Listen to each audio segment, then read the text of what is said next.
I will be telling the story of Valerie and the silver pear.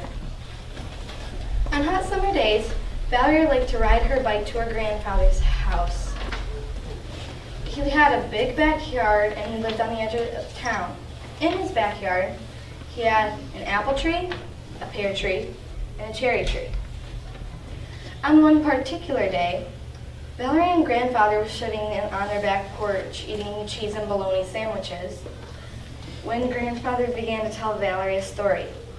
He said, "Did you know that on every summer, every single year, a single silver pear grew on that pear tree?" She said, "No, I didn't, grandfather. Maybe we should start looking for it." So grandfather said, "Yeah, we should. We should do it tomorrow." So the next day, when Valerie rode her bike to her grandfather's house, they began to pick the pears. Valerie picked the lower branches, grandfather picked the middle branches, and Valerie used a stepladder to get the very tippy top branches. When they were done, they spread all the pears out on the kitchen table. It was getting very late, so grandfather put the pears in the refrigerator, and Valerie rode her bike back to her house. So the next day, once again, Valerie rode her bike back to grandfather's house.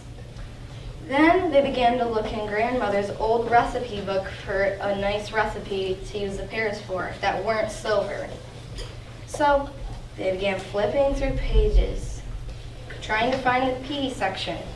They found pear jam and pear pie. They began to think, what should we do? Grandfather said, "What do you think, Valerie?" And Valerie said, "I think we should make pear pie. It's way easier to make than pear jam, and it's more fun to make too." So they began to peel all the pears, and they counted them as they peeled. There was 43. So they didn't peel 3 of the pears, because there was 5 pears. They needed 5 pears for each pie, which would make 8 pies, but 3 pears left.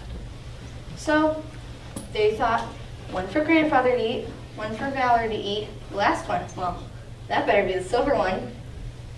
So they went to the grocery store to buy all the groceries they needed for the pie. When they were done getting the groceries, they went to the produce section.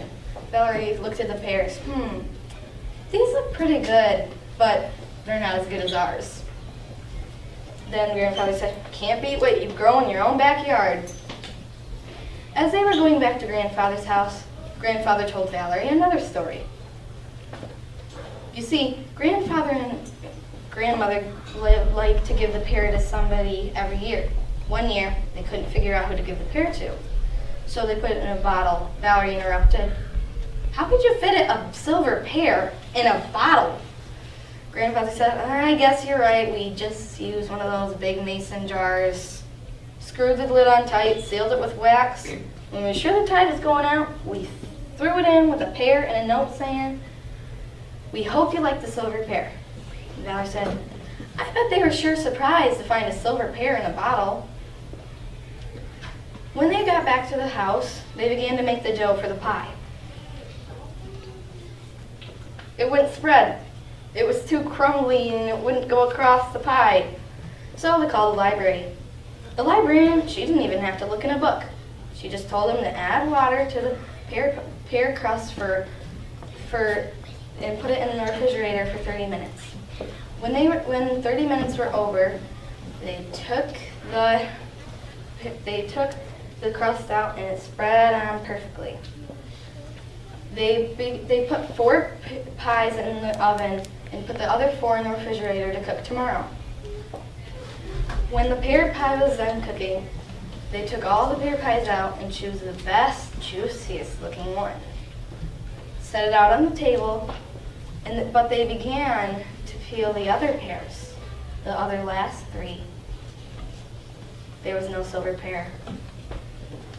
They just went, began to eat the pie. And after eating the pie a little, Valerie said, "You know, I don't think it's a silver pear this year.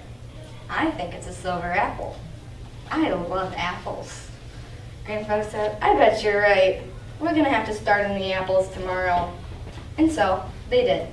The end.